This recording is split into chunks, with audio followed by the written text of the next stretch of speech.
Hello everyone, Radhe Radhe, जय श्री कृष्णा। कैसे हैं आप सभी? कृष्ण कृपा ब्लॉग में एक बार फिर से आपका वेलकम है, धन्यवाद है। और प्लीज़ आप लोग है ना वीडियो को पूरा देखा करें, आधा आधा अधूरा देखते हैं, कुछ समझ में आता है कुछ नहीं।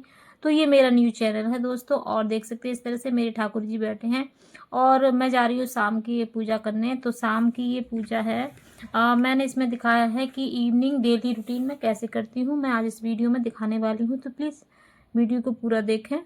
तो चलिए शुरू करते हैं। इस तरह से देख सकते हैं बज गए थे 4 बजे के बाद मैं अपने बाल गोपाल को उठा देती हूँ। उठाने के बाद मैंने सबसे पहले इनको मतलब मुंह हाथ साफ किया। मुंह हाथ साफ करने के बाद फिर इनको मैंने दूध पिलाया, क्योंकि मैं 4 बजे उठाने के बाद दूध पिलाती हूँ, थोड़ी देर के लिए बिठा देती हूँ आराम के लिए।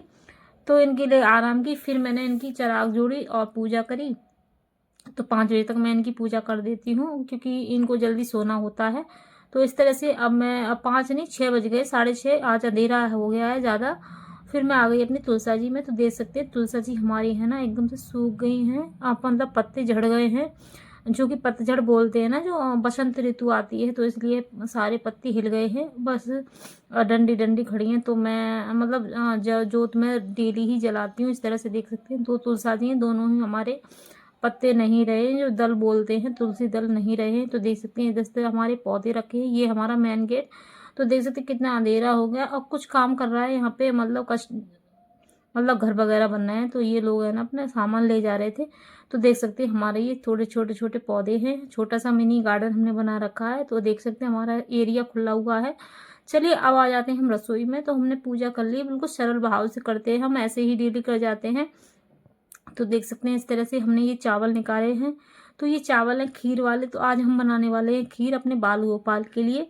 खीर और कचौड़ी, आलू की कचौड़ी और खीर बनाने वाले हैं। तो इस तरह से हमने दूध रख दिया उबलने के, दूध उबल गया था, फिर हमने थोड़े से चावल डाल दिए हैं। इस तरह से देख सकते हैं हमने चावल थोड़े ही डाले हैं, क्योंकि खीर जब बनते बनते हैं ना, चावल जब फूल जाते हैं ना, तो फिर खीर बहुत ज़्यादा गाढ़ी हो जाती है। तो हल्के ही चावल डाले हमने हमने 2-3 मिट्टी चावल डाले हैं। और देखो इतना दूध है, ये देख सकते हैं इस तरह से। तो हमें आज इसी में खीर बनाने वाले हैं, और इसमें मैं थोड़ी सी इलायची डाल दूंगी। मेवा मेरे पास है नहीं अभी, तो मेवा ख़त्म हो रखी है। तो इस तरह से देख सकते हैं खीर बन जाएगी हमारी।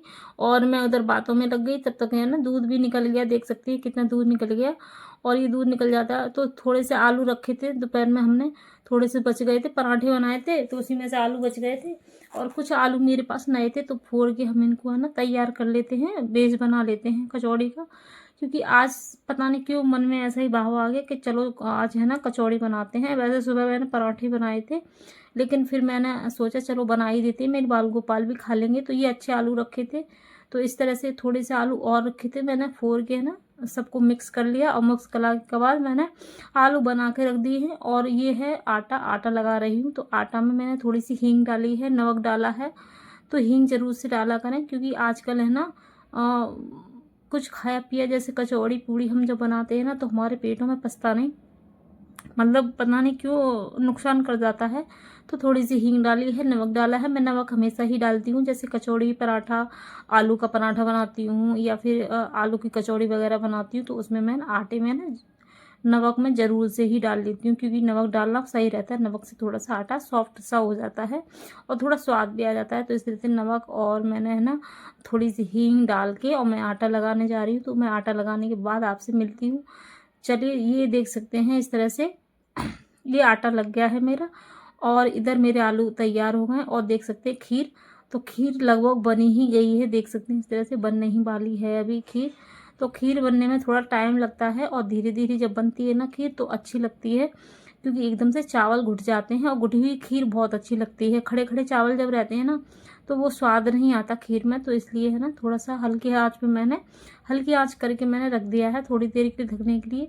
तो मैं स्लो कर दूंगी गैस, ताकि है ना दूध निकले ना, क्योंकि दूध अभी निकल गया था। तो इस तरह से देख सकते हैं। अब मैं थोड़ा सा वेट करूंगी और बनने दूंगी खीर।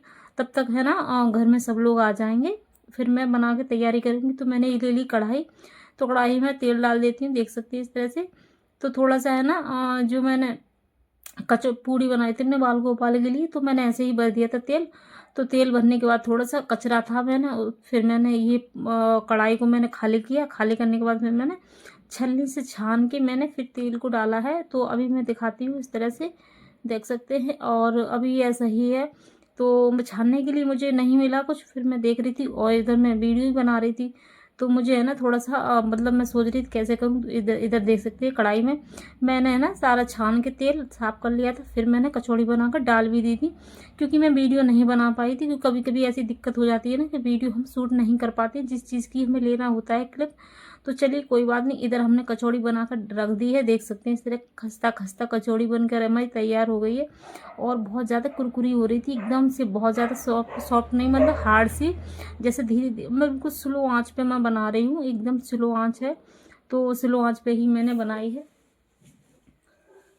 तो कचौड़ी बनने के बाद और खीर बनने के बाद सबसे मैंने अपने बाल गोपाल के लिए ही भोग लगाऊंगी। तो इस तरह से देख सकते हैं मोबाइल को मैं ऐसे पकड़ी हुई थी, तो मुझे समझ में नहीं आ रहा कि वीडियो में कैसा बन रहा है कैसा नहीं। तो देखो वीडियो में आधा आधा आ रहा है, आधी कढ़ाई आ रही है, कभी आधी कचौड़ी आ रही है, तो उसके लिए माफ़ी चाहती हूँ। तो देख सकते हैं ज़रा गैस भी दिखाती जा रही हूँ मैं, तो ये थोड़ा डालने में दिक्कत हो जाती है। तो इस तरह से हम कचौड़ी बना लेते हैं सारी, और फिर कचौड़ी बनाने के बाद आपसे मिलते हैं।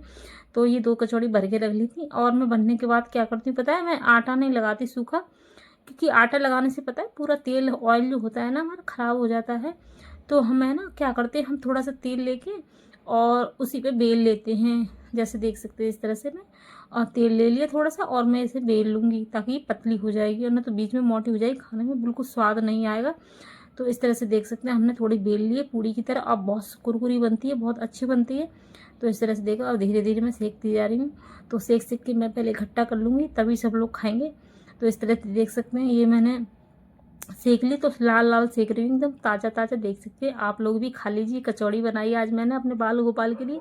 तो सबसे पहले हम बाल गोपाल को भोग लगाएंगे। तो भोग लगाने से पहले हम देख सकते हैं इस तरह से कटोरी में खीर बन रख ली हमने,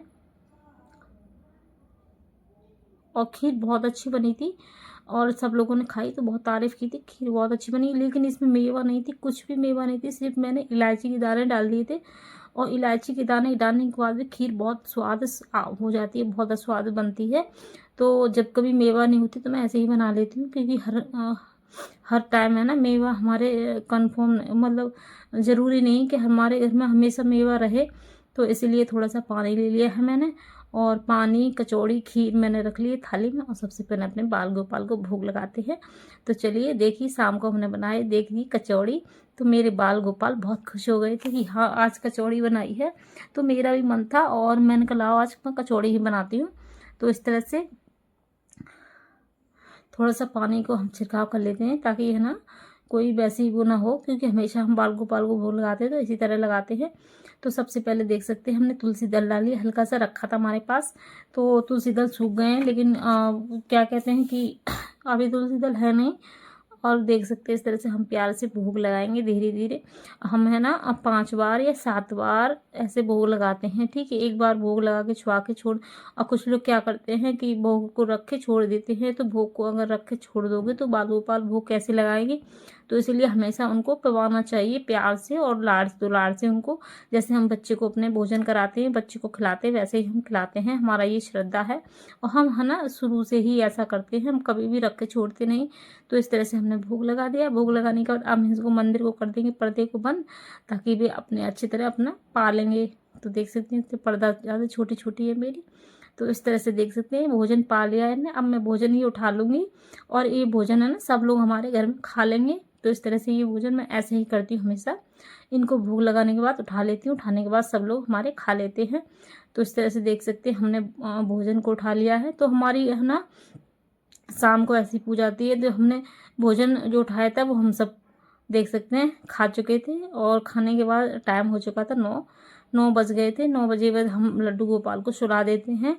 तो इस तरह से 9 बजने के बाद फिर हमने बाल गोपाल को उठाया। उठाने के बाद हमने कहा बेटा अब सो जाओ, बहुत ज़्यादा रात होने वाली है, 9 बज गए हैं। फिर हमने धीरे धीरे सारी ज्वेलरी वगैरह उतार दी उनकी, और पोशाक नहीं उतारेंगे क्योंकि ऑलरेडी पोशाक हल्की है उनकी, और ज़्यादा हैवी पोशाक होती है। तो मैं रात को उतार देती हूँ, और जैसे हल्की होती है तो मैं नहीं उतारती हूँ। तो इस तरह से देख सकते हैं हमने सब चीज़ को उठा के रख दिया। हमने दूध पिला दिया इनको 1 गिलास। और सोते टाइम आप लड्डू गोपाल को दूध जरूर से पिला दें, और फिर दूध पिलाएं, पानी पिलाएं, उनके बाद है ना आप उनको सुलाएं। तो देख सकते हैं इस तरह से हमने सारी ज्वेलरी कंगन सब उतार दिए हैं। उतारने के बाद फिर आज हमने मालिश नहीं की है, हम झूठ नहीं बोल रहे, हम डेली मालिश करते हैं, लेकिन आज नहीं कर रहे। हमने सोचा चलो, पता नहीं ऐसा मन में भाव आ गया कि इन्होंने सोचा होगा कि नहीं आज हमें मालिश नहीं करानी है, बस हमारा ऐसे ही मुंह साफ कर दो और हमें सुला दो, हमें नींद आ रही है। मुझे ऐसा लगता था, भाव मेरे मन में आया, तो फिर मैंने इनको मालिश नहीं की, इनके कपड़े नहीं उतारे। क्योंकि ये भी कभी कभी है ना नाराज़ हो जाते कि हमेशा मेरे कपड़े उतार देते शाम को और मुझे नंगा कर देते हो, और फिर मुझे ठंड लग जाती है, फिर मुझे कपड़े पहनाते हो। तो इसीलिए मैंने सोचा चलो आज कोई बात नहीं, आज नहीं मालिश करते। तो इस तरह से देख सकते हैं हमने बेड इनका क्लीन कर लिया है, और देख सकते हैं इसी बेड पे मैं सुलाने वाली हूँ। और थोड़ी सी हम इत्र की सेवा दे देंगे। तो सुलाने से पहले हम थोड़े से इत्र लगा देते हैं, क्योंकि हम हमेशा ही ऐसा ही करते हैं। तो छोटा सा बेड, हमारे छोटू सा बेड जो हमने बनाया अपने हाथों से, अपने बाल को पाल के ही, और थोड़े से फूल रखे थे जो कि इनके पास रखे थे, वही हमने यहाँ पे तोड़ के डाल दिए। हमने कहा सुबह तो ये फेंकेंगे ही, मतलब ये तो जो कूड़े में जाने हैं, तो थोड़ा सा सेवा कर देते हैं इनकी। सोते हुए बैठे हुए तो नहीं कर पाए, तो इसलिए हम थोड़े से फूल डाल दिए। फूल डालने के बाद फिर हम इनको सुलाएंगे। तो देख सकते हैं इस तरह से हमारे काना कितने क्यूट क्यूट लगते हैं, और किस किस को हमारे काना प्यारे लगते हैं, अच्छे लगते हैं, कमेंट बॉक्स में ज़रूर से बता दें। तो हमारी ये शाम की सेवा है, रात्रि सेवा है। तो देख सकते हैं हम रात्रि को ऐसे ही सुलाते हैं। अब थोड़ा सा हम इनको है ना प्यार करेंगे और इनसे बातें करेंगे। तो इस तरह से ही हम सुलाते हैं डेली। तो आज हमने इनकी मालिश नहीं की है, क्योंकि टाइम हो गया ज़्यादा, 9 बज गए हैं, और जल्दी 9 बजे तक लड्डू गोपाल को सुलाने देना चाहिए, क्योंकि ये बच्चे के रूप में होते हैं, थक जाते हैं बैठे बैठे। वैसे मैं दिन में भी इनको सुला देती हूँ और 4 बजे उठाती हूँ, तो दिन में भी आराम कर लेते हैं अच्छी तरह। तो इस तरह से थोड़ा सा हम लाड़ लड़ाएंगे, इनको प्यार करेंगे। प्यार करने के बाद फिर इनको हम मतलब ढक देंगे, और इनको मतलब कंबल उड़ा देंगे इनका। तो देख सकते हैं कितने प्यारे लगते हैं हमारे काना। तो हम ऐसे ही सेवा करते हैं, भाव से करते हैं, हम दिखावा नहीं करते। और कुछ लोग जैसी हमारी मतलब स्थिति है, जैसे हमारे पास जो भी है उसी में हम खुश हैं, और उसी में ये भी खुश है। हम ज़्यादा बड़ा बड़ा नहीं करते। और देख सकते हैं इस तरह से अब मेरे बाबू सो गए हैं। अब थोड़ा सा प्रणाम कर लेंगे, इनसे कहेंगे अच्छी तरह आप सो जाओ, और हम इनको रज़ाई भी थोड़ा सा उड़ा देंगे, क्योंकि अभी बच्चों को ठंड लगती है। तो इस तरह से हल्की, बहुत रज़ाई तो बहुत हल्की है, क्योंकि इसमें ना जो रेडीमेड वाली कॉटन होती है वो डली है। तो अब हम सारे बर्तन उठा लेंगे। मंदिर में जो भी बर्तन होते हैं ना, शाम को आप उठा लिया करिए, क्योंकि झूठन है ना मंदिर में रखना ठीक नहीं होती। तो इस तरह से जो भी बर्तन है ना झूठे हमारे काना के, या फिर फूल वगैरह जो सूखे होते हैं, वो सब मैं रात को ही उठा लेती हूँ। तो आप लोग भी ऐसा ही किया करें, मंदिर को है ना साफ़ सुथरा करके ही छोड़ें, रात को गंदा मंदिर ना छोड़ें। तो इस तरह से मैं है ना सारे फूल वगैरह है, जो भी धूप बत्ती है, और जो भी बर्तन है ना धूप दीप वाले, जो मैं सब सारे उठा लेती हूँ। और उठाने के बाद इनको है ना क्लीन करके रख दूँगी, ताकि सुबह को है जल्दी, मतलब सुबह को हमारा काम भी हो जाएगा, एक जो बर्तन साफ़ करने वाला होता है, और मंदिर भी थोड़ा सा क्लीन रहता है, तो सही रहता है। क्योंकि गंदा मंदिर छोड़ना सही नहीं, जैसे हम रसोई को गंदा नहीं छोड़ते, उसी हिसाब से हम मंदिर को भी गंदा ना छोड़ें, क्योंकि मंदिर में हमेशा भगवान वास करते हैं। तो इस तरह से हमने सारा फूल वगैरह थे सारे हटा लिए, उठा लिए हमने। अब एक हम इकट्ठा कर लेंगे इसे, और इसे एक बाथरूम में हम रख देंगे, हम फेंकेंगे नहीं, क्योंकि हम फूल कभी फेंकते नहीं हैं, और ना ही कोई धूप दीप फेंकते हम। हमें से ना इकट्ठा करते रहते हैं एक थैली में। फिर चाहे आप मिट्टी में, भूमि में विसर्जन कर दें, या फिर आप है ना मतलब जल में डाल के पौधों में रख दें, तो पौधों में ये खाद का भी काम कर जाते हैं। तो इस तरह मैं फेंकती नहीं हूँ। तो इस तरह से पन्नी है मेरे पास एक, मैं उसमें पन्नी में भर के रख देती हूँ। तो आप लोग भी कभी भी ऐसा ही करें। धूप बत्ती और जब बत्ती या धूप बत्ती या भी जो फूल वगैरह निकलते हैं पूजा में हमारे, तो उसे कभी फेंके ना, और उन्हें हमेशा मिट्टी में दबा कर रख दें।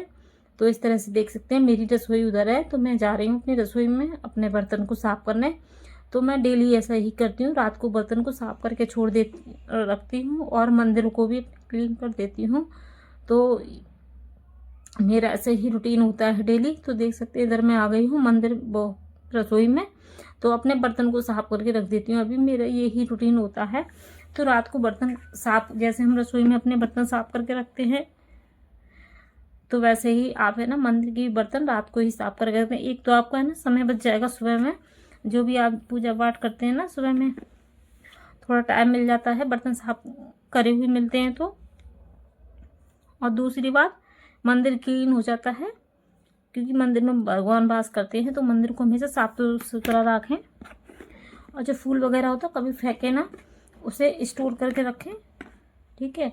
या फिर भूमि में आप इकट्ठे करते रहें और भूमि में दबा दें। तो ऐसी कुछ बातों का ध्यान रखना बहुत ज़रूरी है पूजा पाठ करते हैं तो। और मैं हमेशा ही यही नियम फॉलो करती हूँ। तो देख सकते हैं पीले बर्तन हैं, तो पीले बर्तन है ना ज़्यादा ही पीले हो जाते हैं। वैसे मैं पीताम्बरी से धोती रहती हूँ कभी कभी बीच बीच में। और अभी मैंने जब शिवरात्रि वाले दिन मैंने सारे बर्तन है ना पीताम्बरी से साफ़ किए थे, लेकिन फिर भी 2-3 दिन में ही देख सकते हैं कैसे बर्तन हो चुके हैं।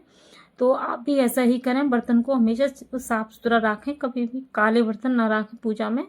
और जैसे कि है ना चिराग के ऊपर जो हम जो जोत जलाते हैं ना, कभी कभी है ना वो बहुत काली हो जाती है, और कुछ माता बहनें क्या करती हैं वो ऐसे ही जलाती रहती, साफ़ ही नहीं करती। तो इसीलिए हमेशा काली चिराग सही नहीं होती, काली चिराग को कभी ना रखें। अगर ज़्यादा पुरानी चिराग हो गई है आपकी, ज़्यादा पुरानी मतलब जो जलाने वाले जो चिराग बोलते हैं ना, जिसे ज्योति बोलते हैं, दीपक बोलते हैं, ज़्यादा काला अगर हो गया है तो आप उसे हटा दें। और नहीं तो आप है ना जैसे पीताम्बरी वगैरह आती है उसे साफ कर ले, क्योंकि काले बर्तन पूजा में सही नहीं रहते। तो हमेशा आप इस बात का ध्यान रखें, काले बर्तन का यूज ना करें। तो चलिए देख सकते हैं इस तरह से हमारे धीरे बर्तन भी साफ़ हो गए। बर्तन साफ़ करने के बाद है ना मैं रसोई के बर्तन पहले ही धो चुकी हूँ। देख सकते हैं रसोई मैं अपनी क्लीन करके रखती हूँ, क्योंकि छोटी बेशक है मेरी रसोई, लेकिन मैं हमेशा झूठे बर्तन कभी भी रात को इकट्ठे करके नहीं रखती। मैं रात को ही साफ़ करके रखती हूँ, क्योंकि झूठे बर्तन रखना रसोई में ठीक नहीं होता। तो इस तरह से सबको मैंने ऐसे टेक दिया है, ताकि ये पानी है ना सुबह तक सूख जाएगा और बर्तन एकदम से ड्राई। और मंदिर में जाके है ना हम 1 गिलास पानी लेके भर के रख देंगे। और 1 गिलास पानी ले लिया है, क्योंकि पानी मंदिर में नहीं है लड्डू गोपाल के लिए, तो थोड़ा सा 1 गिलास पानी ले लेंगे और पानी भर के हम मंदिर में रख देते हैं। हमेशा ध्यान रखें कि मंदिर में है ना मतलब लड्डू गोपाल जहाँ सुलाए वहाँ पानी और कुछ खाने के लिए ज़रूर से रखें, ताकि उनको कभी भी जैसे रात में भूख लगती है तो वो अपने मतलब भोजन को पा सके। तो इस तरह से हम ना 1 लोटा जल भर के रख देते हैं। वो मंदिर का वो अलग होता है, वो लड्डू गोपाल ग्रहण नहीं करते हैं, तो इसलिए ना उनके लिए अलग से हमने पानी की व्यवस्था करनी पड़ती है।